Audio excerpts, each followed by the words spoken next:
सदाशिवसमारम्भां शङ्कराचार्यमध्यमाम् अस्मदाचार्यपर्यन्तां वन्दे गुरुपरम्पराम्।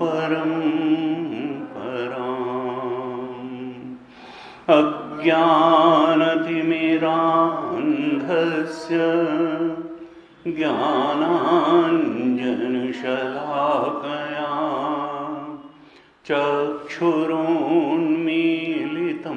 येन तस्मै श्रीगुरवे नमः।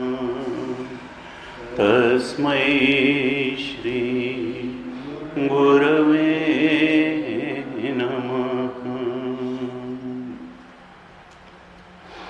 शांति मंत्र पढ़ेंगे। ओम भद्रं कर्णेभिः शृणुयाम देवाः।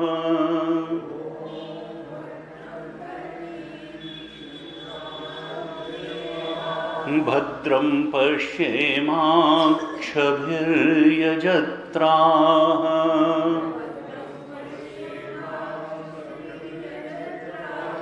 स्थिरैरङ्गैस्तुष्टुवागंसस्तनूभिः।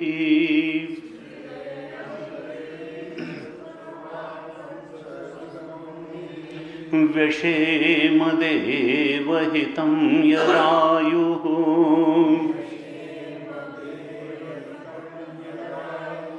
स्वस्ति न इन्द्रो वृद्धश्रवाः। स्वस्ति नः पूषा विश्ववेदाः। स्वस्ति नस्तार्क्ष्यो अरिष्टनेमिः।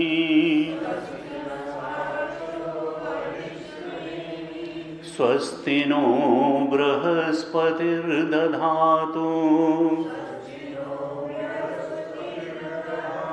ओम शांति शांति शांति।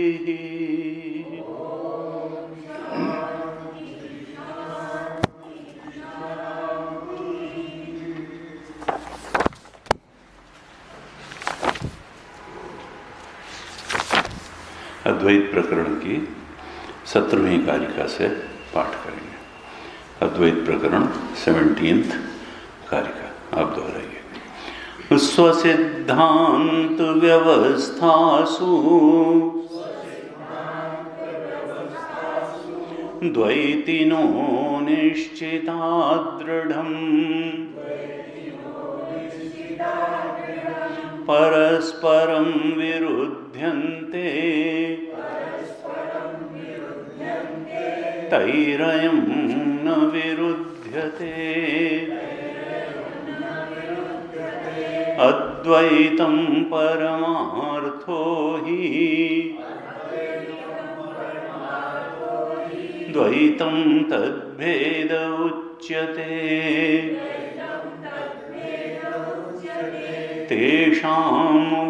तेषामुभयथाद्वैतम् तेनायं न विरुध्यते मायया भिद्यते तत् नान्यथाजं कथञ्चन तत्त्वतो भिद्यमाने हि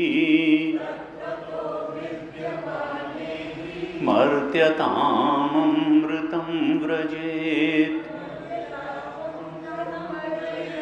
अजातस्यैव भावस्य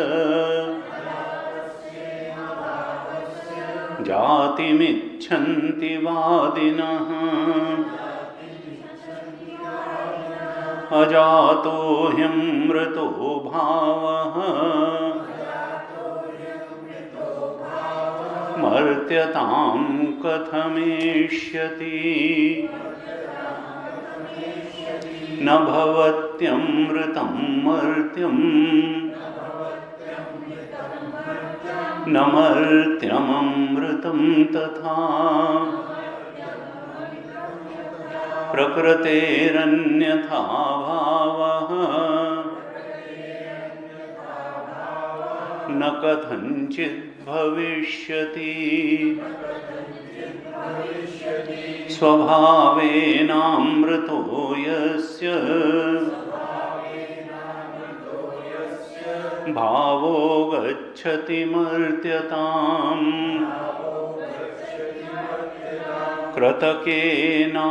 कृतकेनामृतस्तस्य कथं स्थास्यति निश्चलः भूततो भूततो वापि सृज्यमाने समाश्रुतिः निश्चितं युक्तियुक्तं च यत्तद्भवति नेतरत् नेह नानेति चाम्नायात् इन्द्रो मायाभिरित्यपि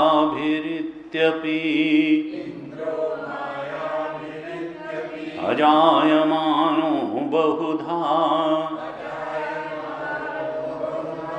मायया जायते तु सः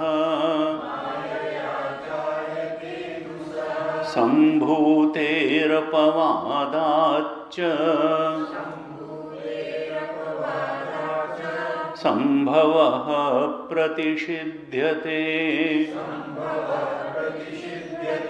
कोन्वेनं जनयेदिति कारणं प्रतिषिध्यते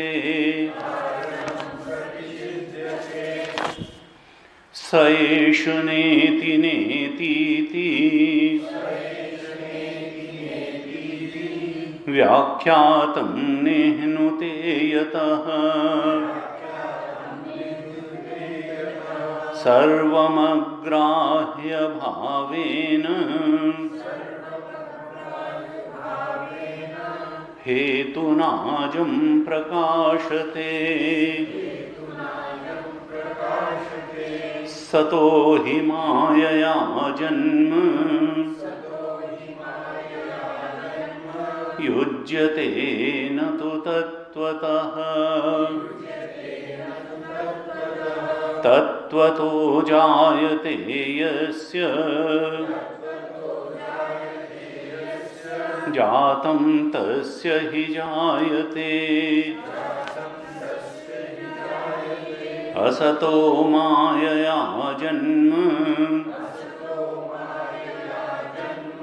तत्त्वतो नैव युज्यते वन्ध्यापुत्रो न तत्त्वेन मायया वापि जायते यथा स्वप्ने द्वयाभासं स्पन्दते मायया मनः तथा जाग्रद्वयाभासं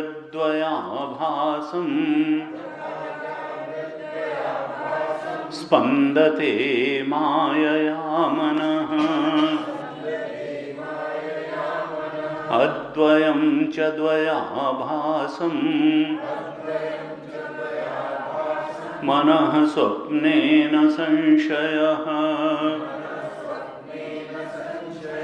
अद्वयं च द्वयाभासं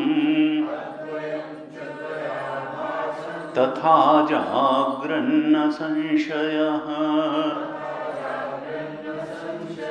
मनोदृश्यमिदं द्वैतं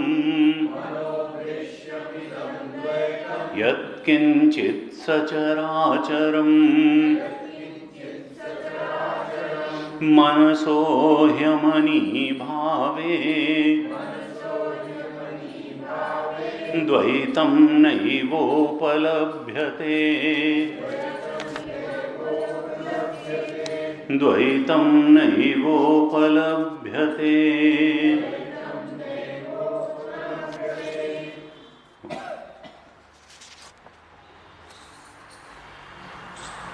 कल हम 25वीं कारिका पर विचार कर रहे थे।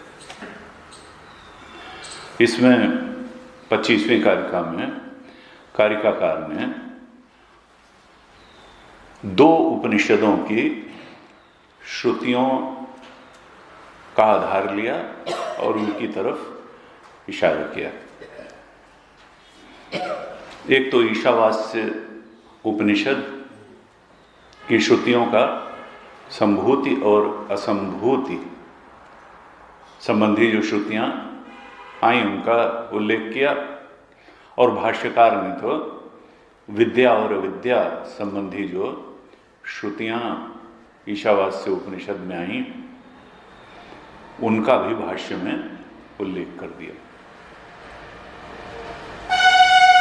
और जैसे हमने चर्चा की कि ये उल्लेख क्यों किया कारिकाकार ने कि देखो संभूते है अपवादाच्चा, थोड़ा सा उन्होंने इशारा किया कि इसका अपवाद किया, यानी इसकी निंदा की, संभूति की निंदा की। और ईशावास्य मूल उपनिषद में क्या है कि अविद्या की भी निंदा की, विद्या की भी निंदा की, संभूति की भी निंदा की, असंभूति की भी निंदा की। क्यों निंदा की, अपवाद किया? क्योंकि अविद्या अर्थात स्वाभाविक कर्म, कामना प्रेरित कर्म, वासना प्रेरित कर्म, जिसको कि सामान्यतः व्यक्ति जब तक शास्त्र की, सद्गुरु की शरण में नहीं आता तब तक करता चला जाता है जीवन में, और उसको बहुत बड़ी बात मानता है। अपने को कर्मठता को ही कर्मयोगी मान लेता है। तो वहाँ पर कहा कि देखो ये जो अविद्या प्रेरित कामना और कामना प्रेरित कर्म, ये जो है इससे अंधकार में व्यक्ति प्रवेश करेगा। ये मृत्यु है और इस मृत्यु से तरना होगा। कैसे? शास्त्र द्वारा जो प्रतिपादित कर्म हैं उनको करके। शास्त्र, यह शास्त्र विधि मुत्सृज्य वर्तते काम कारत, गीता में कहा 16वें अध्याय के अंत में, न स सिद्धिम अवाप्नोति न सुखम न पराम गतिम। जो शास्त्र विधि को छोड़कर मनमाने ढंग से अर्थात कामना से प्रेरित कर्म करता है उसको न सिद्धि मिलती है, न सुख मिलता है, और परम गति की तो बात ही जाने दें। न स सिद्धिम आपनोति न सुखम न पराम गतिम। देखिए गीताकार ने, भगवान कृष्ण ने वहां इतनी जोर से कहा, इसलिए तस्मात् शास्त्रम प्रमाणन्ते कार्याकार्य व्यवस्थित हो, इसलिए शास्त्र को ही प्रमाण मान करके अपने कर्तव्य और कर्तव्य का हे अर्जुन तुम निर्धारण करो। अगर शास्त्र कहता है कि तुम क्षत्रिय हो और लड़ना तुम्हारा कर्तव्य है, धर्म युद्ध करना तुम्हारा कर्तव्य है, तो पलायन मत करो, तुम लड़ो। जानो कि शास्त्र तुम्हारे लिए क्या कर्तव्य निर्धारित करता है, यह शास्त्र विधि। तस्मात् शास्त्रम प्रमाणन्ते कार्याकार्य व्यवस्थितौ ज्ञात्वा शास्त्र विधानोक्तम कर्म कर्तुम इह अर्हसि। इस संसार में तुम्हारे लिए जो शास्त्र का विधान है उसको जान करके ही तुम करो, अपने वर्ण और आश्रम के अनुसार कर्म करो। तुम तो कर्तव्य कर्म करो, तुम तो प्रभु की प्रेरणा से और प्रभु को फल को समर्पित करके कर्म करो। ऐसे कर्म करोगे तब तुम्हारा कर्म तुम्हारे अंतःकरण को शुद्ध करने वाला बन जाएगा, नहीं तो कर्म बंधन का कारण बनेगा। यज्ञार्थात कर्मणोन्यत्र लोकोयम कर्म बंधन। ये कर्म शास्त्र के अनुसार जो कर्म निर्धारित है वो तो यज्ञ कर्म है, और नहीं तो लोकोयम कर्म बंधन, कर्म के ही बंधन में तो पड़ा होगा, या अंदर से बाहर से कर्म के बंधन में पड़ा है, अंदर से कामना के बंधन में पड़ा है, और उसके भी अंदर अज्ञान के बंधन में पड़ा है। और इसीलिए हम मंगलाचरण में कहते हैं कि इस अज्ञान के बंधन से अज्ञानतिमिरांधस्य ज्ञानांजन शलाकया चक्षुरुन्मीलितम येन तस्मै। जब सद्गुरु की शरण में जाता है तो ये अज्ञान का बंधन नष्ट हो जाता है। ज्ञान की सुरमे से, ज्ञान के काजल से, ज्ञान का अंजन आंख में लगा करके, ज्ञान के अंजन की शलाका लगा करके अज्ञान का नाश कर देता है। कहा देखो, जब प्रवृत्ति मार्ग है, अभी जब तक अज्ञान दूर नहीं हुआ है तब तक तो यही रास्ता है, कर्मयोग ही रास्ता है। तो निंदा के लिए निंदा नहीं की, अविद्या अर्थात कर्म की निंदा नहीं की, बल्कि कर्म के साथ उपासना अर्थात विद्या का समुच्चय करो, ये बताया। इससे देवतात्म भाव प्राप्त होगा और वासना परक जीवन से उठना हो जाएगा। विद्या और अविद्या का समुच्चय बताया। अविद्या अर्थात क्या है? स्वाभाविक कर्म। और जब इससे ऊपर उठेंगे, शास्त्रीय कर्म करेंगे, तो वासना का बंधन ढीला पड़ेगा, कामना का बंधन ढीला पड़ेगा। वो जो मृत्यु थी, कामना प्रेरित कर्म रूपी जो मृत्यु थी, उससे तर जाएगा। और जो विद्या अर्थात उपासना थी, तो उससे सद्गुण आएंगे, देवतात्म भाव की प्राप्ति होगी। अपना जो भी जिसकी हम उपासना करते हैं उसके सद्गुण हमारे अंदर आए। फिर कहा संभूति अर्थात कार्य ब्रह्म की भी उपासना करो, और असंभूति अर्थात ध्यान की गहराइयों में उस चेतन की भी उपासना करो, अर्थात उस चेतन की सर्वव्यापकता के बोध में भी प्रतिष्ठित हो। सब कुछ करो, लेकिन ये मत समझना कि ये चारों चीजें ही अंतिम चीज हैं। इनमें कोई चीज अंतिम चीज नहीं है। ये चारों मार्ग हैं, ये लक्ष्य नहीं है। मार्ग का भी महत्व है, लेकिन मार्ग पर ही चलते रहना कोई उद्देश्य नहीं होता है। उद्देश्य जो है वो लक्ष्य पर पहुंचना है, और लक्ष्य इस आत्मा को ब्रह्म रूप में जान लेना ही है। इन चारों से अंतःकरण शुद्ध हो जाएगा, अंतःकरण सद्गुणों से भर जाएगा, सात्विक बन जाएगा, और फिर त्रिगुणातीत में छलांग, स्वरूप में छलांग लगाने को तैयार हो जाएगा। और तब क्या होगा कि वो जो हमारा सच्चिदानंद स्वरूप है, तत्वमसि आदि महावाक्य के उपदेश से उस स्वरूप के बोध में प्रतिष्ठित होना संभव हो जाएगा। कल भी हमने चर्चा की थी। तो भाष्यकार ने भाष्य लिखा कि देखो ये जो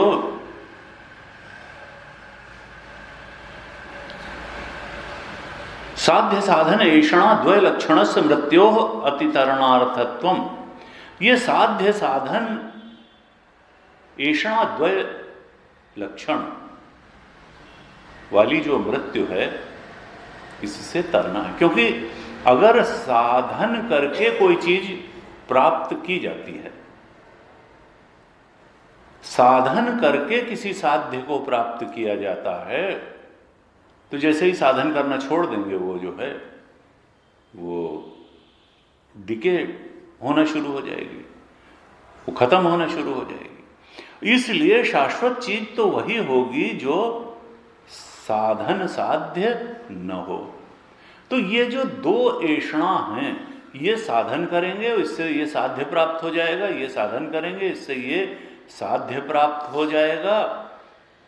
कहा इस ऐषणा, क्योंकि ये तो जो भी प्राप्त होगा वो नाशवान चीज ही प्राप्त होगी। जो भी कर्म से प्राप्त होता है, साधन से प्राप्त होता है, वो काल में नष्ट हो जाता है। ये शरीर भी कर्म का ही परिणाम है। पूर्व जन्म में जो कर्म किए, प्रारब्ध होना, उससे शरीर मिला तो ये काल में नष्ट हो जाएगा। कर्म से जो भी प्राप्त होता है, कर्म करके हम पढ़ते हैं, लिखते हैं, कुछ कंपटीशन देते हैं, एक नौकरी मिलती, फिर एक दिन रिटायर हो जाते हैं, एक दिन नौकरी से रिटायर होते हैं, एक दिन दुनिया से रिटायर होते हैं। ऐसे जो भी कर्म से प्राप्त होगा वो काल में नष्ट हो जाएगा। इसलिए उपनिषद कहता है कि देखो कर्म अच्छा है, कर्म करो, अच्छा कर्म करो, उपासना करो, सच्ची उपासना करो, सर्वोच्च की उपासना करो, लेकिन देखो ये जो अंतिम चीज प्राप्त होगी वो ज्ञान से ही होगी, क्योंकि ज्ञान से ही अज्ञान का नाश होगा। तुम्हें जो आत्मा का अज्ञान है, जो बीच में पर्दा बन करके खड़ा हुआ है, वो कर्म और उपासना से नष्ट होने वाला नहीं है। कर्म और उपासना से तुम्हारी बुद्धि अत्यंत शुद्ध हो जाएगी और उस अज्ञान के पर्दे को नाश करने वाले ज्ञान को धारण करने लायक बन जाएगी। लेकिन वो अपने आप में उस अज्ञान के पर्दे को नाश करने में समर्थ नहीं होगी। उसके लिए तो ज्ञानांजन शलाकया, उसकी आवश्यकता होगी ही होगी। तो भाष्यकार ने भाष्य लिखा, कहा देखो ये जो साध्य साधन है, ऐषणा द्वय है, ये इसकी निंदा क्यों की? क्योंकि ये आपेक्षिक सत्य है। इससे अंतःकरण एवं ही ऐषणा द्वय रूपात मृत्योः अशुद्धेः वियुक्तः पुरुषः संस्कृतः स्यात्, अतः मृत्योः अतितरणार्थ देवता दर्शन कर्म समुच्चय लक्षणा ही अविद्या। देखो अगर देवता दर्शन और कर्म समुच्चय अर्थात अविद्या और विद्या का समुच्चय, अर्थात कर्म और देवोपासना का समुच्चय केवल यही करोगे तो ये तो अविद्या के ही धरातल पे चल रहा है। ये कोई अविद्या का इससे नाश नहीं हुआ है। ये अच्छी चीज है, ऐषणा द्वय, उपासना अच्छी चीज है, शास्त्रीय कर्म अच्छी चीज है, कार्य ब्रह्म की उपासना अच्छी चीज है, असंभूति अर्थात कारण ब्रह्म की उपासना, ध्यान लगाना भी अच्छी चीज है। लेकिन इनकी सीमा कहाँ तक है कि व्यक्ति जो ऐषणा द्वय रूप मृत्यु है, जो अशुद्धि का कारण है, उससे वियुक्त हो जाता है। इस ऐषणा द्वय साध्य साधन रूप ऐषणा द्वय रूप जो मृत्यु लगी हुई है, उससे वियुक्त हो जाता है, उस अशुद्धि से वियुक्त हो जाता है और संस्कृतः स्वात्, बिल्कुल संस्कृत हो जाता है, बिल्कुल शुद्ध पवित्र हो जाता है। एवं एव ऐषणा लक्षणात् अविद्या मृत्योः अतितीर्णस्य विरक्तस्य, इस प्रकार से ये जो ऐषणा द्वय लक्षण वाली अविद्या की मृत्यु से तरण करके, अतितरण करके, साध्य साधन रूप विद्या विद्या संभूति असंभूति रूप अतितरण करके, तब क्या होता है, उपनिषद शास्त्र अर्थालोचन परस्य, उपनिषद शास्त्र के अर्थ के आलोचन में बुद्धि समर्थ हो जाती है। उपनिषद क्या कहता है इसका आलोचन करने में, इसको समझने में, इसका विश्लेषण करने में। एवं एषणा लक्षणात् अविद्या मृत्योः अतितीर्णस्य, जब इस प्रकार से अशुद्धेय वियुक्त हो जाता है, विद्या अविद्या के समुच्चय से, संभूति असंभूति के समुच्चय से अंतःकरण शुद्ध हो जाता है, संस्कृत हो जाता है, तब वो उपनिषद शास्त्र के आलोचन में समर्थ होता है। उसकी निर्मल बुद्धि उपनिषद की बातों को समझने में समर्थ हो जाती है। अर्थात अंतःकरण की शुद्धि तक उनकी गति है और उसके बाद उपनिषद ज्ञान की शरण में जाना होता है। और एक बार अगर उपनिषद ज्ञान की शरण में चले गए तब क्या है, उसकी आलोचन में बुद्धि समर्थ हो गई, उसके अर्थ को अच्छी तरह समझने में, देखने में समर्थ हो गई। अर्थालोचन पर से न अंतरीय की परमात्म एकत्व विद्योत्पत्ति इति पूर्व भाविनीम अविद्याम अपेक्ष पश्चात भाविनी ब्रह्म विद्या अमृतत्व साधनम एकेन पुरुषेण संबध्यमाना अविद्या समुच्चीयते इत्युच्यते। कहते हैं भाष्यकार कि एक बार ऐषणा द्वय लक्षण वाली मृत्यु से तरना हो गया, साध्य साधन से ऊपर उठ गई बुद्धि, संभूति असंभूति का समुच्चय हो गया, विद्या विद्या का समुच्चय हो गया। फिर उपनिषद शास्त्र में क्या बताया जा रहा है इसका आलोचन करने में, इसको समझने में, उसके अर्थ को देखने में बुद्धि समर्थ हो गई। तो फिर क्या, एक बार अगर उपनिषद का अर्थ समझने में बुद्धि समर्थ हो गई तो उस समय भी किसी साधन की जरूरत होगी, किसी देवोपासना की जरूरत होगी, किसी ध्यान की जरूरत होगी, किसी सत्कर्म की जरूरत होगी। कहा न अंतरीय की। एक बार अगर उपनिषद के अर्थ का आलोचन करने में बुद्धि समर्थ हो गई, अर्थात निर्मल हो गई, शुद्ध हो गई, समझ में आने लगा, तो फिर उसके बाद किसी साधन की आवश्यकता नहीं है। न अंतरीय की, उसके परमात्म विद्या और ब्रह्मबोध के बीच में और किसी साधना की आवश्यकता नहीं होती है। न अंतरी के बीच में और कोई साधन नहीं आता है, परमात्म विद्या के बीच में कोई साधन नहीं आता है। बस गुरु का उपदेश है और ब्रह्मबोध है, उसके बीच में कोई साधन नहीं आता है। परमात्म एकत्व विद्या उत्पत्ति ही न अंतरी की। फिर एक बार अर्थ का आलोचन करने में अगर बुद्धि समर्थ हो गई तो फिर केवल अर्थ का आलोचन करना है, श्रवण मनन निधिध्यासन करना है, आत्मा वारे द्रष्टव्य, श्रोतव्य, मंतव्य, निधिध्यासितव्य, और कोई साधना नहीं। श्रवण मनन निधिध्यासन बस। कहते हैं परमात्म एकत्व विद्या उत्पत्ति है, पूर्व भामिनीम अविद्याम अपेक्ष पश्चात भामिनी ब्रह्म विद्या अमृतत्व साधनम एकेन।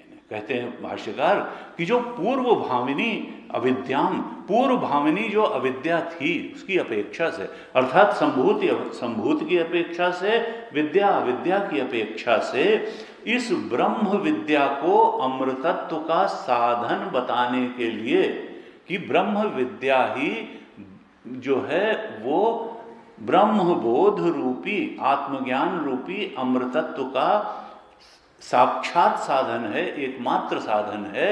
इसको बताने के लिए वो जो पूर्व में साधना बताई गई उसकी निंदा की। ऐसा नहीं कि वो खराब बातें हैं इसलिए निंदा नहीं की, ब्रह्म विद्या की श्रेष्ठता स्थापित करने के लिए ब्रह्म विद्या ही आत्मबोध तक पहुंचा सकती है, इस बात को बल देने के लिए जो पूर्व भामिनी अविद्याम अपेक्ष जो थी संभूति असंभूति विद्या विद्या, उसका अपलाप किया, अपवाद किया, उसकी निंदा की कि देखो ब्रह्म विद्या को साधक तो महत्व को समझो, जो साधना जहाँ तक ले जाती है उसके महत्व को समझो, लेकिन ब्रह्म विद्या जो है वो सर्वोच्च तक पहुँचाने में समर्थ साधना है। वो हमारे आत्म स्वरूप को बताने के लिए साक्षात साधन है। अनेकता को जानने से मुक्ति नहीं है, एकता को जानने से मुक्ति है। आत्मा एक अखंड सर्वव्यापक है, हमारा चेतन, हमारी आत्मा ब्रह्म है, एक अखंड सर्वव्यापक है। उसको इस रूप में जान लेना, ब्रह्म विद्या के बोध के द्वारा उस अपने ही चेतन को इस रूप में जान लेना, यही मुक्ति का साधन है, यही साक्षात साधन है मुक्ति का। और जब तक हम अनेकता में ही सत्यत्व बुद्धि रखेंगे तब तक मुक्ति से वंचित रहेंगे, तब तक संसरण बना रहेगा। अनेकता में सत्यत्व का बोध संसरण का कारण है, जीवन में भी और मरने के बाद भी। यह वासना ही व्यक्ति को भटकाती है, जीवन में भी और शरीर छूटने के बाद भी। शरीर छूटने के बाद भी ये वासना ही भटकने का कारण बनेगी, अगले शरीर में जाने का कारण बनेगी, तमाम ऊंची नीची सुखद दुखद परिस्थितियों का कारण बनेगी, और जीवन में भी भटकने का कारण यही वासना है, अज्ञान कामना कर्म, अविद्या कामना कर्म। इसलिए कहा कि देखो मुक्ति का मतलब क्या है, मुक्ति तो अभी और यही है। एकत्व दर्शन ही मुक्ति का साधन है, और अनेकता में सत्यत्व बुद्धि ही संसरण का कारण है। इसलिए बार बार श्रुति कहती है कि देखो उस अपने एक सत्स्वरूप, चेतन स्वरूप, आनंद स्वरूप आत्मा को पहचान लो, उसके बोध में प्रतिष्ठित हो जाओ। ईशावास्य उपनिषद, हम लोगों के यहाँ उपनिषद के जो पढ़ने पढ़ाने की परंपरा है उसमें पहला उपनिषद कहा जाता है, और उस ईशावास्य उपनिषद का भी जो पहला मंत्र है वो इतना गूढ़ और गंभीर है कि मानो गुरु जी कहते थे कि बाकी के सारे उपनिषद उसी मंत्र की व्याख्या है, और वो एकत्व के बोध पर ही एकदम जैसे पहले ही जो आखिरी चीज है उस पर सबसे पहले ही स्ट्राइक कर देता है। ईशावास्यमिदं सर्वम यत् किंचित जगत्याम जगत तेन त्यक्तेन भुंजीथाः मां ग्रधः कस्यचित् धनम। ईशावास्यमिदं सर्वम कहा वहां पर कि देखो वो जो परमात्मा है, जो ईश है, जो चेतन है, परमात्म चेतन है या आत्मचेतन, आत्मचेतन और परमात्म चेतन, चेतन अनेक नहीं होते, अलग अलग नहीं होते, चेतन एक अखंड सर्वव्यापक है। इस चेतन को ही परमात्म चेतन जानना है। हम जिसको जीव चेतन मान के बैठे हैं असल में परमात्म चेतन है, उसको परमात्म चेतन के रूप में पहचान लेना। अज्ञान के कारण ही हम उसको जीव चेतन मानते हैं। कहा देखो ये चाहे पशु हो, चाहे पक्षी हो, चाहे जड़ हो, चाहे चेतन हो, ईशावास्यमिदं सर्वम, ये जो इदम इदम करके हम अनेकता जानते हैं, ये है, ये है, ये है, ये जड़ है, चेतन है, पशु है, पक्षी है, पेड़ है, पौधा है, लता है, वनस्पति है, ये सब में एक ही सत्य का, एक ही तत्व का पसारा है, और वो तत्व चेतन है, वो जड़ नहीं है। जिसको हम जड़ कहते हैं उसका भी अधिष्ठान चेतन है, और वो ईश का ही सब में पसारा है, अधिष्ठान वही है। ईशावास्यम इदम सर्वम, इदम विदम कुछ नहीं है। अहम, चेतन तो हमेशा अहम के रूप में ही जाना जाता है। ये जो इदम है ये मिथ्या है और ये सुपर इम्पोजिशन है, जो चेतन है सत्य तो वही है, और वो अहमर्थ के रूप में ही हम उसको जानते हैं, और ये अहमर्थ को ही बस ब्रह्म के रूप में जानना है। ईशावास्यमिदं सर्वम यत् किंचित जगत्याम जगत, इस जगत में जो कुछ भी है सब ईश से, तेन त्यक्तेन भुंजीथा। का देखो ये जो है त्याग, इसलिए क्या करो कि त्याग पूर्वक। ये मंत्र कई सारी शिक्षाएं एक साथ दे सकता है।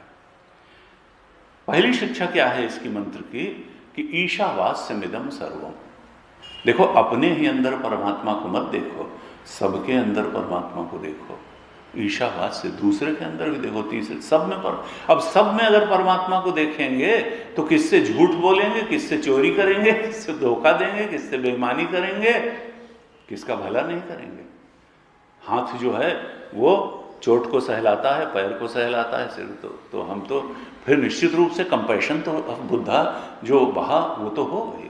किससे कंपैशन करें और किससे न करें, किससे सौहार्द करें और किससे न करें। अगर ईशावास्य में, अगर सब में अपनी चेतना को ही देखा, सब में परमात्मा को देखा, तो ईशावास्यमिदं सर्वम, और कहा तेन त्यक्तेन भुंजी था। फिर ये नहीं है कि हमको ये भी मिल जाए, ये भी मिल जाए, ये भी, सब कुछ हम ही संग्रह कर लें। तब क्या है, कहा कि भाई ये तो सब भगवान का है, जल है तो भगवान का, हवा है तो भगवान की, गेहूं है तो भगवान का, सब चीज तो सब लोग अपना अपनी आवश्यकता अनुसार भोग करें, और हम भी अपनी आवश्यकता अनुसार जो जरूरी है भोग करें। जबरदस्ती का संग्रह करने, इकट्ठा करने से तो कुछ होने वाला नहीं। तेन त्यक्तेन भुंजी था, कहा भाई देखो त्याग पूर्वक भोग करो, दूसरे को भी खाने दो, तुम भी खाओ। इसमें जो है जबरदस्ती सबसे हटा हटा करके खुद ही जो है, अरे दूसरी तरफ क्या है कि संतोष करो, भगवान ने जितना तुमको दिया है वो बस उसमें संतोष करो, व्यर्थ किए लोभ में पड़ने की आवश्यकता नहीं है, जितना दिया है उसमें संतोष करो। तेन त्यक्तेन भुंजी था, त्याग पूर्वक। माग्रध, देखो लोभ मत करो, गीध मत बनो। गिद्ध होते हैं ना, झपटते हैं, सड़े हुए मांस पे भी झपटते। माग्रध कस्य स्वित् धनम, अरे ये धन किसका है, सब यहीं रह जाएगा, किसी का धनवन नहीं है। यानी धन की अतिरिक्त ममता में मत पड़ो, धन से आसक्ति में मत पड़ो, गीध मत बनो। उतना ही भोग करो कि तुम्हारे भोग से किसी दूसरे को तकलीफ न पहुंचे। तो पहले ही मंत्र में ईशावास्य के जो सर्वोच्च के बोध में प्रतिष्ठित करने का संदेश उपनिषद के ऋषि ने दे दिया, और फिर कहा देखो ये तो स्थिति थोड़ा ऊपर की है, थोड़ा अज्ञान का नाश होगा तब ये होगा कि ईशावास्य, नहीं तो फिर हमारे लिए एक बौद्धिक चीज रहेगी। लेकिन यह भी तय है कि बार बार इस बात को सुनने से, बार बार इस बात को सुनने से वो चीज दृढ़, क्योंकि अभी भी हमारी जो मान्यता है वो बार बार सुनने और सोचने के कारण ही है जो है।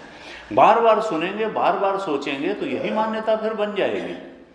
अखंडानंद महाराज कहते थे कि देखो इसलिए बार बार श्रवण करना चाहिए, बार बार श्रवण, उस सूक्ष्म और सर्वव्यापक तत्व के बारे में बार बार श्रवण करना चाहिए, मनन करना चाहिए, निधिध्यासन करना चाहिए।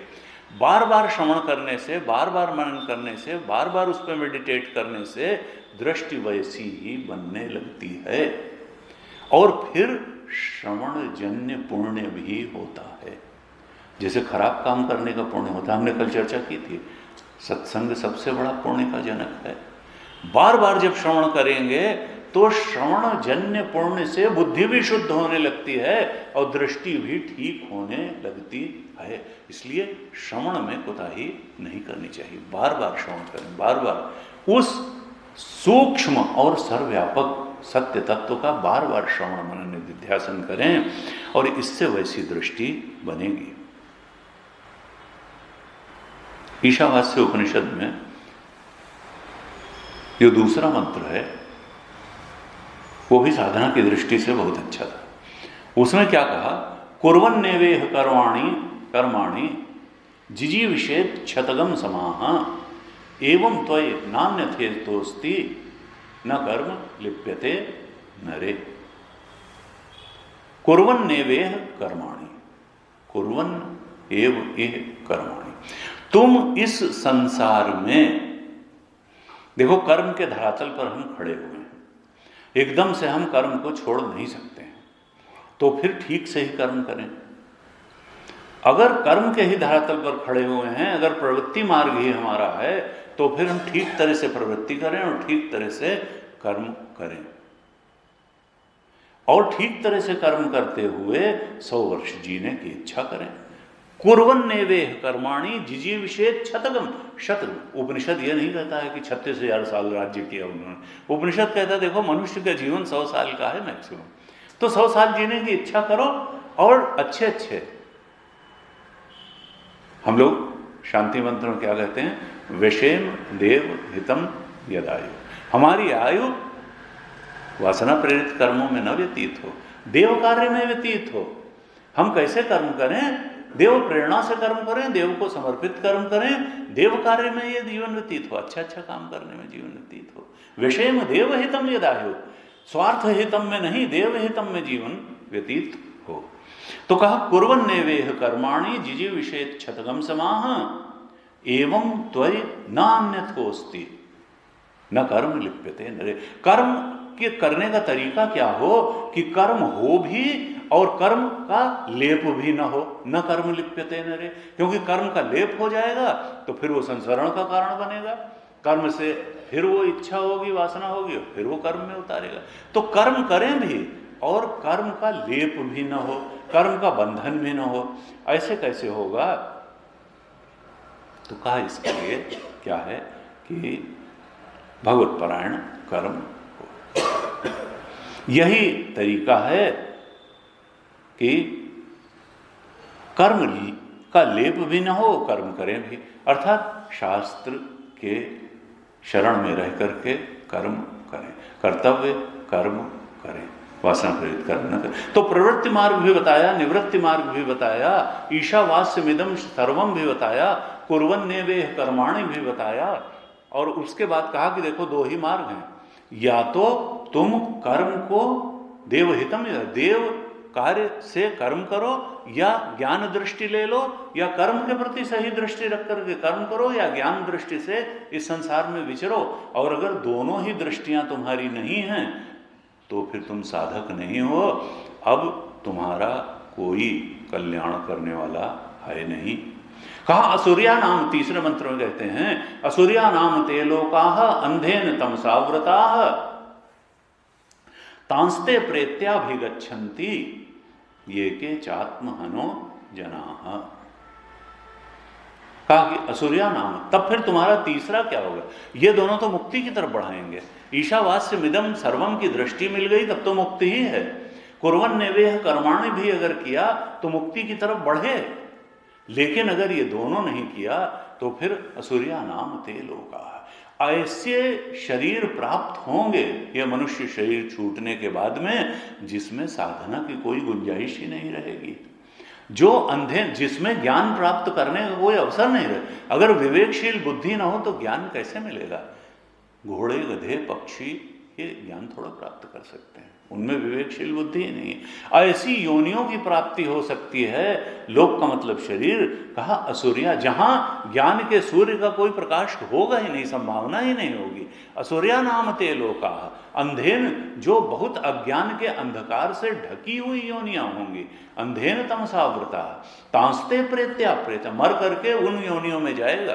तांस्ते प्रेत्याभिगच्छन्ति ये के चात्महनो जना, जो आत्महत्यारे हैं। आत्महत्यारा कहा किसको? जो न कर्म को ठीक तरह से करते हैं, न ज्ञान की दृष्टि रखते हैं, न कर्म की दृष्टि रखते हैं। कहा वो आत्महत्यारे हैं। ये के चात्महनो जना, वो तो आत्महत्यारे, उनकी फिर गति जो है अवगति होगी। कहा ऐसे जो है, तो कहा ये जो है कहना क्या चाहते हैं वहां भी, और श्रुतियां, कि देखो अपने आप को जानना बहुत जरूरी है, आत्मज्ञान पाना बहुत जरूरी है, अपने आपा के प्रति सही दृष्टि बना पाना बहुत जरूरी है। और देखिए कई लोग कहते हैं कि भाई अगला जन्म होता है कि नहीं होता है कि क्या मालूम, यहीं तक तो है। तो ये जो तीसरा मंत्र ईशावास्य उपनिषद का है, जिसने कहा कि असुरिया नाम ते लोकाः अंधेन तमसावृताः तांस्ते प्रेत्या, मरने के बाद में ऐसे शरीरों की प्राप्ति होगी जहां ज्ञान की कोई संभावना नहीं रह जाएगी। ये मंत्र श्रुति परम प्रमाण है, और ये मंत्र बताता है कि अगला जन्म होगा, अर्थात जीव के संसरण की बात बताता है। अगर मुक्त नहीं हुए तो संसरण में पड़े रहोगे, और खराब ढंग से भी संसरण हो सकता है और मुक्ति भी हो सकती है। तो इस प्रकार से ये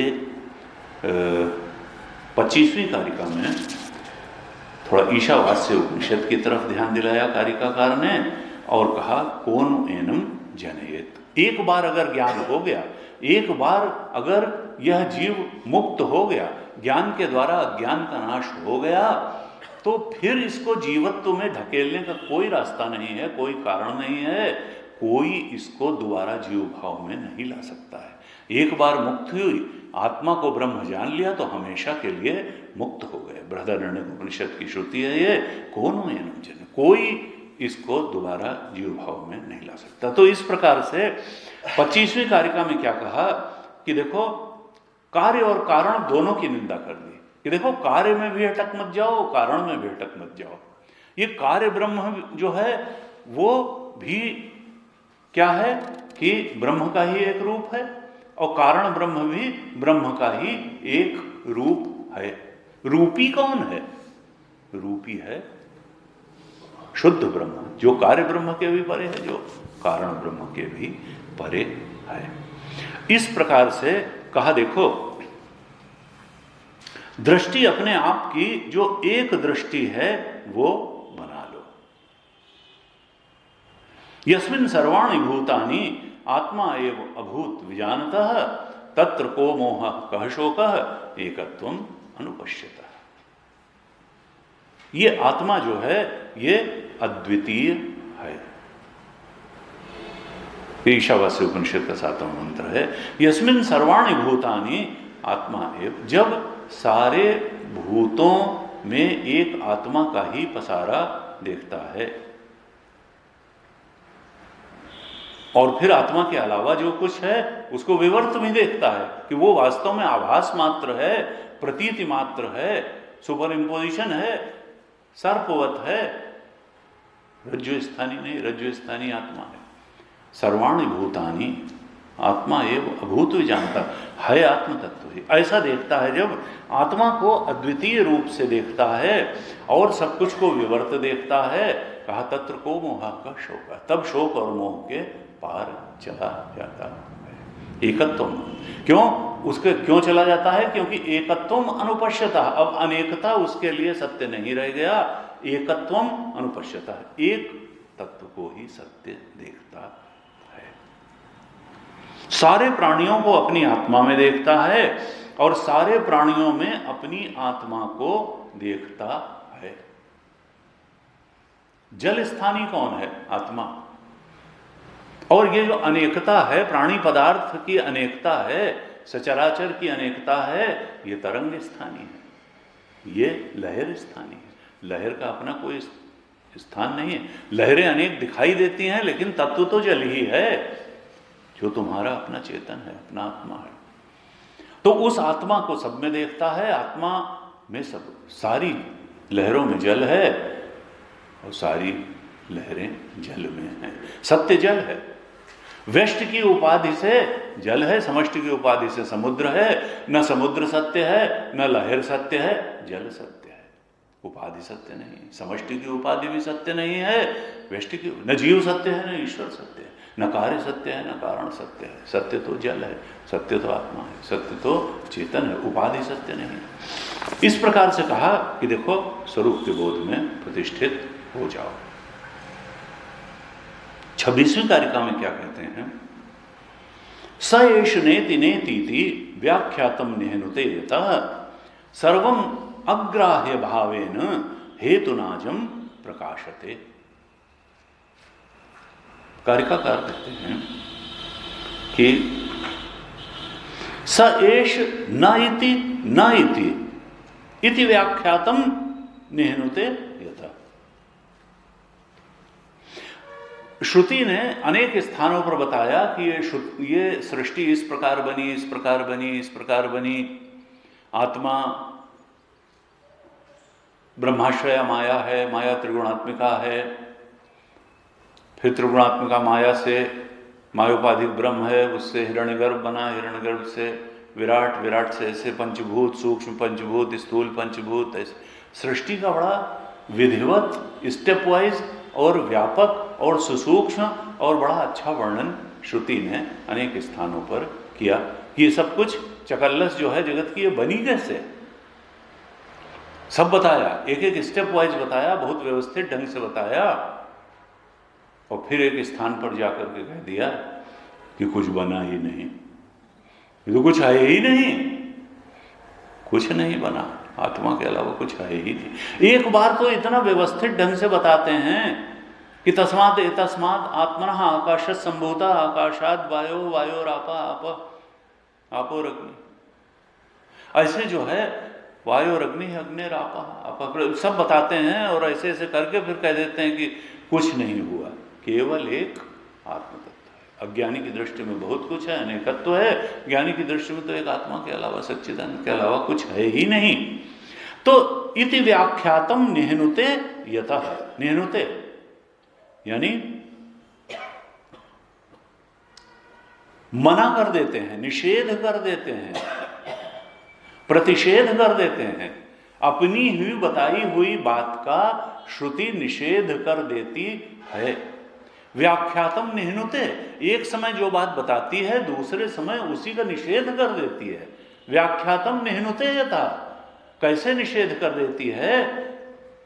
न इति, न इति, ये आत्मा ऐसा भी नहीं है, ऐसा भी नहीं है, ऐसा भी नहीं है, ऐसा भी नहीं है। जहां जहां तक तुम्हारी बुद्धि जानती जाएगी कि क्या वो ऐसा है, ऐसा है, ऐसा, वहां तक श्रुति कहेगी ऐसा भी नहीं है, ऐसा भी नहीं है, ऐसा भी नहीं है।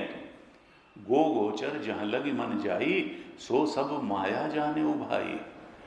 ये तुम्हारी इंद्रियां और बुद्धि जहां जहां तक जानेंगी वो सब माया की ही बात जानेंगी, आत्मा की बात नहीं जानेंगी।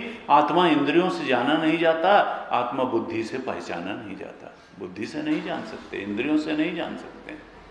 तो कहा कि भाई देखो, स एष नेति नेतीति व्याख्यातम निहनुते यथा, वो ये आत्मा नहीं है, नहीं है। क्या कहा कि आत्मा सर्वम अग्राह्य भावेन, पहले जो जो कुछ बताया अब क्या कहते हैं, बाद में कह देती है वही श्रुति कि आत्मा को किसी भी प्रकार से ग्रहण नहीं किया जा सकता है। ग्राह्य भावेन निहनुते, यानी ग्रहण, जो जो कुछ हम ग्रहण कर सकते हैं उससे आत्मबोध नहीं हो सकता है। क्यों? क्योंकि आत्मा क्या है? अनुभव का विषय नहीं है। अनुभव का विषय तो बाहर की चीजें होती हैं, इंद्रियों से तो शब्द स्पर्श रूप रसगंध है, संसार की अनेकता का अनुभव होता है। आत्मा जो है, चेतन जो है, वो अनुभव का विषय नहीं है। तो फिर क्या है? वो है नहीं क्या? अगर अनुभव का विषय नहीं है तो कोई कह सकता है कि वो है ही नहीं। कहा नहीं, वो अनुभव का विषय भी नहीं है और वो अनुभव के परे भी नहीं। ऐसा नहीं कि उसका अनुभव नहीं किया जा सकता है, और विषय के रूप में उसका अनुभव भी नहीं किया जा सकता, न इंद्रियों से न बुद्धि से, और वो अनुभव के परे भी नहीं है। तब फिर कैसे उसका अनुभव होगा? कहा वो अनुभव स्वरूप है, वो तो तुम्हारा स्वरूप है, उसी के कारण सब कुछ का अनुभव। श्रोत्र से श्रोत्रम मनसो मनोयत वाचो वाचम सौ प्राण से प्राण, वो तो मन का मन है, वो तो कान का कान है, आंख की आंख, उसके कारण ही सारे वो अनुभव स्वरूप है। वो तुम्हारे अंदर चेतना बन के बैठा हुआ है, जो बुद्धि को भी बुद्धिमान बना रहा है, इंद्रियों को जानने की सामर्थ्य दे रहा है, वो अनुभव स्वरूप है, वो तुम्हारा आत्मा है। लेकिन उसको न बुद्धि से जान सकते हैं, न इंद्रियों से जान सकते हैं। वो अनुभव स्वरूप जो आत्मा है, कहा बुद्ध्या विशुद्धया, कठोपनिषद में हमने पढ़ा था कि कहा शुद्ध बुद्धि से उसको जाना जा सकता है, ऐसे आया था। तो शुद्ध बुद्धि से क्यों जाना जा सकता है? इसलिए कि शुद्ध बुद्धि से केवल अज्ञान का नाश होगा। वेदांत ब्रह्म को उत्पन्न नहीं करता है, वेदांत केवल अज्ञान का नाश करता है। वेदांत में, ब्रह्म विद्या में इतनी ताकत नहीं है कि वो आत्मा को पैदा कर दे। आत्मा तो इट ऑलरेडी एग्जिस्ट। न विद्या में इतनी ताकत है, न विद्या, ये दोनों कल्पना है। अविद्या भी कल्पना है, विद्या भी कल्पना है, सत्य केवल आत्मा है। वेदांत की गति यहीं तक है कि वो अज्ञान का नाश कर देता है, फिर आत्मा स्वयं प्रस्फुटित हो जाती है। ये दोनों क्या हैं? कल्पित हैं। अकल्पित सत्य केवल आत्म तत्व है, ब्रह्म तत्व है। असल में विद्या भी अकल्पित है और अविद्या भी कल्पित है। विद्या और अविद्या दोनों कल्पना है। अकल्पित सत्य केवल आत्म तत्व है, ब्रह्म तत्व है। तो वेदांत विद्या की भी क्या सीमा है? अज्ञान को निवृत्त कर देना। फिर आत्मा तो स्वयं प्रकाश है, सेल्फ इफल्जेंट है। अज्ञान की निवृत्ति होते ही वो प्रकट हो जाता है। तो ब्रह्म तत्व को उत्पन्न करना वेदांत का काम नहीं है। ब्रह्म तत्व पर, जो आत्म तत्व पर अज्ञान का पर्दा पड़ा है, केवल उस पर्दे को ज्ञान से नष्ट करना ही वेदांत का काम है। और कहा कि देखो, लेकिन इसके लिए क्या होगा कि शुद्ध बुद्धि की तो आवश्यकता होगी, निर्मल पवित्र अंतःकरण की आवश्यकता होगी। बार बार विभिन्न शास्त्रों में इस पर जोर दिया जाता है। अष्टावक्र गीता में कहा, तत्व श्रवण मात्रेण शुद्ध बुद्धि निराकुलः। जो शुद्ध बुद्धि है वो तत्व के श्रवण मात्र से उसके सारे दुख दूर हो जाते हैं, निराकुल हो जाता है। जितनी आकुलता है, परेशानी है, इसका कारण तो अज्ञान ही है। अज्ञान के कारण कामना, फिर कामना के कारण कर्म, और फिर कभी सक्सेस हुई, कभी फेल्योर हुआ, कभी कुछ हुआ। सारे दुख का कारण तो अज्ञान है। तत्र को मोह का शोक, शोक और मोह से पार जाना तो अज्ञान के नाश का ही। तो कहा कि जो शुद्ध बुद्धि है वो निराकुल हो जाता है। उसके जीवन के सारे दुख, सारी आकुलताएं, सारी परेशानियां दूर हो जाती हैं। कैसे? तत्व श्रवण मात्रेण, तत्व के श्रवण मात्र से शुद्ध बुद्धि निराकुलता को प्राप्त हो जाता है। तत्व श्रवण मात्रेण शुद्ध बुद्धि निराकुलः।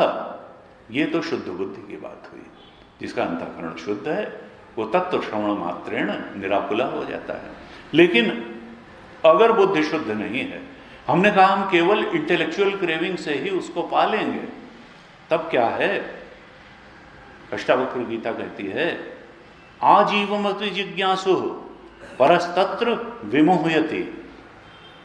केवल एक इंटेलेक्चुअल क्रेविंग, एक बौद्धिक खुजली के कारण अगर कोई जाएगा और सोचेगा कि हम उस तत्व को सुन करके उस बोध में, आत्मबोध में प्रतिष्ठित हो जाएंगे, तो जिंदगी भर सुनता रहे तो भी उसका मोह नष्ट नहीं होगा। आजीवन जिज्ञासु, आजीवन अगर सुनता रहेगा और शुद्ध बुद्धि नहीं है तो परस्तत्र विमुह्यति, वो उसका मोह बना ही रहेगा, मोह के पार नहीं जा पाएगा। तो इसलिए बार बार कहते हैं कि देखो, ये भले संभूति असंभूति अविद्या विद्या की निंदा की, ये केवल ब्रह्म विद्या की जो सार्थकता को बताने के लिए, सर्वोच्चता को बताने के लिए किया था। लेकिन सत्कर्म भी आवश्यक है, देवता पूजा भी आवश्यक है, कार ब्रह्म की उपासना भी आवश्यक है, ध्यान भी आवश्यक है। क्योंकि ये सब ऐषणा द्वय लक्षण रूपी मृत्यु के पार ले जाती हैं। संस्कृत बनाती हैं पुरुष को, शुद्ध बुद्धि बनाती हैं, और उस शुद्ध बुद्धि से फिर तत्व श्रवण मात्रेण शुद्ध बुद्धि निराकुला, तत्व श्रवण मात्र से वो शुद्ध बुद्धि निराकुलता को प्राप्त हो जाता है, अपने आनंद स्वरूप ब्रह्म में प्रतिष्ठित हो जाता है। तो यहां कहा कि देखो, जो श्रवण मात्रेण, बार बार श्रवण करना, बार बार श्रवण करना, ये जो श्रवण है, तत्व श्रवण है, जो सर्व रूप रहित सूक्ष्मतम वस्तु आत्म तत्व का जो श्रवण है, इस श्रवण से ही एक चित्त की ऐसी स्थिति बन जाती है जो आत्मबोध में उतार देती है। श्रवण की स्थिति ही ब्रह्म स्थिति के रूप में परिणत हो जाती है। अखंडानंद जी बार बार इस बात को कहते हैं। श्रवण में उत्पन्न स्थिति ही, श्रवण जन्य स्थिति ही ब्रह्म स्थिति के रूप में परिणत हो जाती है। श्रवण करते करते, उस तत्व का श्रवण करते करते ऐसी स्थिति अंदर बनती है कि श्रवण जन्य जो स्थिति है वो ब्रह्म स्थिति में परिणत हो। दृष्टि ही तो है, और क्या दृष्टि तो अभिदृष्टि अनेकता में सत्य बुद्धि की है, और फिर एकता में, तो वो श्रवण करते करते फिर ब्रह्म स्थिति, श्रवणजन्य स्थिति ब्रह्म स्थिति बनती है। अर्थात फिर कहा कि देखो वेदांत में केवल 3 बातें ही हैं, केवल 3 बातें ही हैं वेदांत में। अखंडानंद महाराज कहते थे कि देखो चौथी बात यहां है ही नहीं, केवल 3 बातें हैं, और ये 3 भ्रम हैं जो वेदांत काट देता है। मनुष्य के जीवन में 3 भ्रम हैं और वेदांत इन 3 भ्रमों को काट देता है। वेदांत का श्रवण अगर किया है, ठीक से किया है, लंबे समय तक किया है, एकाग्रता पूर्वक किया है, निष्ठा पूर्वक किया है, मनन भी किया है, तो वेदांत से ये 3 बातें कट जानी चाहिए। पहली बात क्या कटनी चाहिए कि जो भी अनात्मा है उसमें सत्यत्व बुद्धि कट जानी चाहिए। अनात्मा में सत्यत्व बुद्धि कट जानी चाहिए। आत्मा ही सत्य है, अनात्मा सत्य नहीं है। सत्य की परिभाषा क्या है? त्रिकालेति तिष्ठति इति सत्यम, जो तीनों कालों में रहे सत्य वही है। ये शरीर तीनों कालों में रहता है, ये हाल तीनों कालों में रहा, कुछ भी तीनों कालों में, गाड़ी हमारी तीनों कालों में थे नहीं बनी है, कुछ समय रहेगी फिर मिट जाएगी। तो जो पहला वेदांत का सुखद परिणाम क्या होगा वेदांत श्रवण का, ये भ्रम कटना चाहिए। अनात्म में सत्यत्व बुद्धि कट जानी चाहिए। जो भी अनात्म है वो सत्य नहीं है। तो पहला तो ये वेदांत से ये भ्रम, अनात्म में सत्यत्व बुद्धि कट जानी चाहिए। दूसरी बात क्या कटनी चाहिए कि जो अनात्मा है उसको मैं समझना कट जाना चाहिए। पहली चीज अनात्मा में सत्यत्व बुद्धि कट जानी चाहिए, और दूसरी चीज अनात्मा को मैं समझना कट जाना चाहिए। अब ये लगता है लेकिन इतना आसान नहीं, असल में शरीर अनात्मा है। अब अगर हम वास्तव में वेदांत श्रवण करेंगे बार बार, तो इस शरीर को मैं समझना कटना चाहिए, इंद्रियों को मैं समझना कटना चाहिए। बुद्धि भी जड़ है, ये भी जो है आत्मा के अलावा जो कुछ भी है उसको मैं समझना कटना चाहिए। आत्मा के अलावा जो कुछ भी है उसमें सत्यत्व बुद्धि कटनी चाहिए। और तीसरी बात कही कि देखो अपने आप को ब्रह्म जान करके जो अज्ञान है वो कट जाना चाहिए। अपने आप को ब्रह्म जान करके, ये अयम आत्मा ब्रह्म, ये जो चेतना हम अपने अंदर मैं करके अनुभव कर रहे हैं, ये जीव चेतन नहीं है, ये ब्रह्म चेतन है। ये केवल हमारी इंद्रियों को चेतना देने वाला चेतन नहीं है, बुद्धि को चेतन बनाने वाला चेतन नहीं है। ये सारे सृष्टि का अधिष्ठान ब्रह्म चेतन है। चेतना को ब्रह्म जान करके, जो जब तक चेतना को ब्रह्म नहीं जाना तब तक अज्ञान नहीं कटेगा। इसीलिए योग दर्शन से, ध्यान करने से अज्ञान नहीं कटता, वेदांत नहीं मानता है। केवल दृष्टा स्वरूप में स्थिति होती है, दृष्टा को ब्रह्म नहीं जाना। Seer is substratum of this universe, ये नहीं जाना जाता, ये वेदांत से ही जाना जाएगा कि दृष्टा अधिष्ठान है, सर्वाधिष्ठान है। इस दृष्टा को, इस चेतन को ब्रह्म जान करके अज्ञान कट जाए। तो 3 बातें कहते थे, वेदांत 3 ही बातों तक पहुंचाता है और उससे सब कुछ सत्य का बोध हो जाता है, असत्य का काट हो जाता है। पहला ये कि अनात्मा में सत्यत्व बुद्धि न रहे। दूसरा, जो अनात्मा है उसको मैं समझना कट जाए। अनात्मा को मैं न समझें, अनात्मा में सत्य बुद्धि न रहे, और अपने आप को ब्रह्म जान करके अज्ञान कट जाए। कहते देखो वेदांत में कुल 3 बात है, चौथी बात है ही नहीं। ऐसी इन 3 बातों में अगर दृष्टि बन गई ऐसी, तो बस वेदांत का परम लक्ष्य प्राप्त हो गया। ये जो 26वीं कारिका है, ये देखा जाए तो अभी जो 11 कारिका से 25 कारिका तक जो प्रतिपादन हुआ था, कारिकाकार ने किया, उसमें यही बताने का प्रयास किया था कि देखो सारी ही श्रुतियों का, चाहे वो सृष्टि परक श्रुति हो, चाहे कर्म परक हो, चाहे उपासना परक हो, असल में वेद की सारी श्रुतियों का तात्पर्य परमात्म सत्य के बोध में प्रतिष्ठित कराना ही है। और उससे क्या है कि अजातवाद है, अजातवाद है। असल में ठीक है, सृष्टि बताती है, कर्म बताती है, लेकिन असल में कुछ पैदा ही नहीं हुआ, कुछ पैदा नहीं हुआ। चेतन ही सत्य है, चेतन ही ब्रह्म है। अजातवाद में ही सारी श्रुतियों की परिणति है। क्या बताना चाहते थे इनमें 11 से 25 तक की कारिकाओं में, कि जो दृश्य प्रपंच है, जिसको हम दृष्टा से विलक्षण मानते हैं कि हम तो दृष्टा हैं और ये दृश्य प्रपंच है, असल में दृश्य प्रपंच की कोई वास्तविक सत्ता नहीं है, ये विवर्त है। दृश्य प्रपंच विवर्त है, ये आभास रूप है। और इसलिए श्रुति बार बार इस दृश्य प्रपंच में सत्यत्व बुद्धि का निषेध करती है, सत्यत्व बुद्धि का निषेध करती है। श्रुति बार बार नानात्व दर्शन की निंदा करती है। क्यों? क्योंकि नानात्व दर्शन जब तक रहेगा, उसमें सत्यत्व बुद्धि रहेगी, तब तक संसरण बना रहेगा, और संसरण का मतलब दुख बना रहेगा।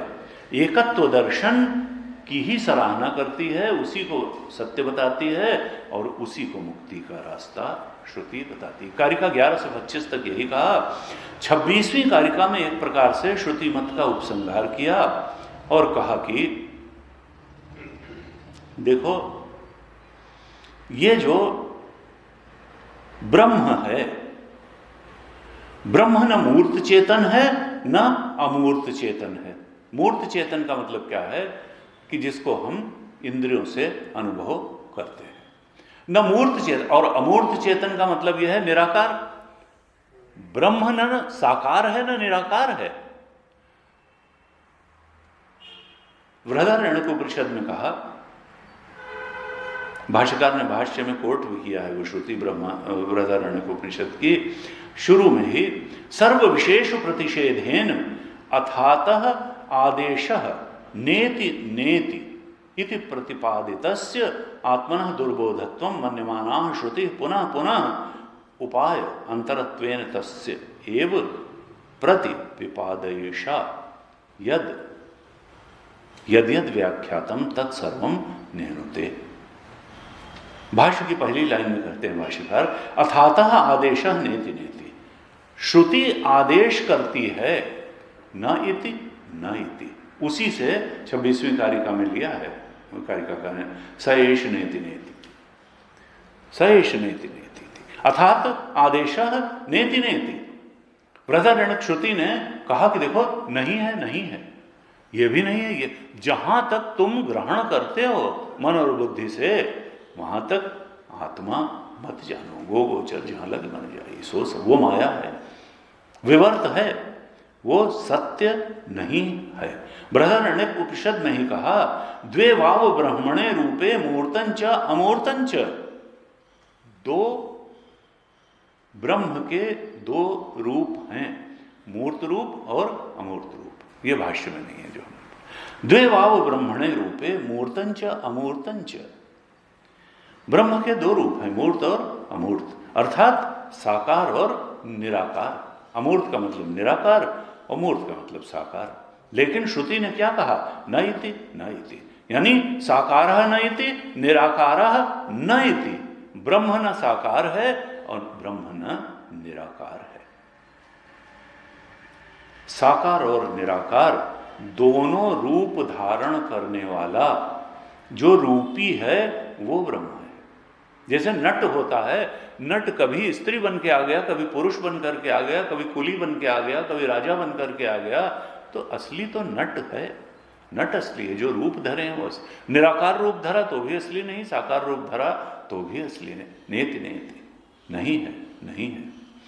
कहा देखो, सर्व विशेष का प्रतिषेध श्रुति करती है, क्योंकि प्रतिषेध द्वारा ही आत्मबोध कराया जा सकता है।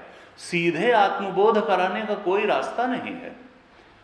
ये भी नहीं है, ये भी नहीं है, ये भी नहीं है, ये भी नहीं है, अंत में बचेगा कौन? निषेध करने वाले बचेगा। निषेध करने वाले का निषेध नहीं किया जा सकता। कोई अपना निषेध नहीं कर सकता। कोई ये नहीं कह सकता कि मैं नहीं हूं। अपना निषेध कोई नहीं कर। तो बस जिसका निषेध किया ही नहीं जा सकता है, सत्य तो वही है, वही तुम्हारा चेतना है, वही आत्मा है, वही जानने वाला तत्व है।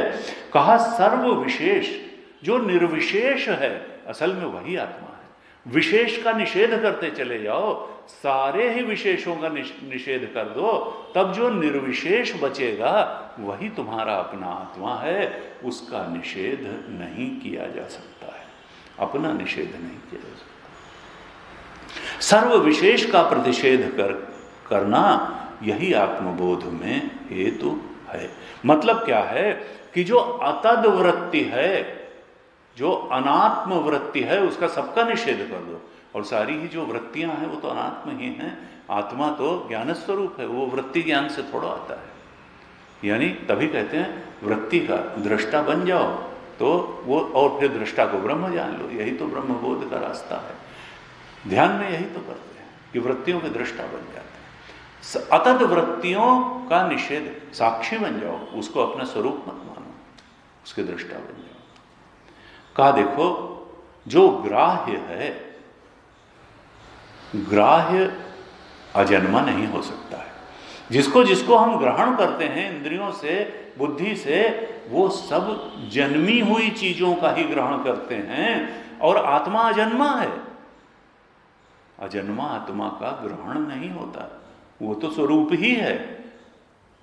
जो जो चीजें ग्रहण करते हैं, जो ग्राह्य है, वो सब जनिमत है। वो ग्राह्यम जनिमत बुद्धि विषय अपलपति, ये भाष्यकार ने दूसरा सेंटेंस लिखा है। देखो, ग्राह्यम जनिमत बुद्धि विषय अपलपति, अर्थात स एष नेति नेति इति आत्मनः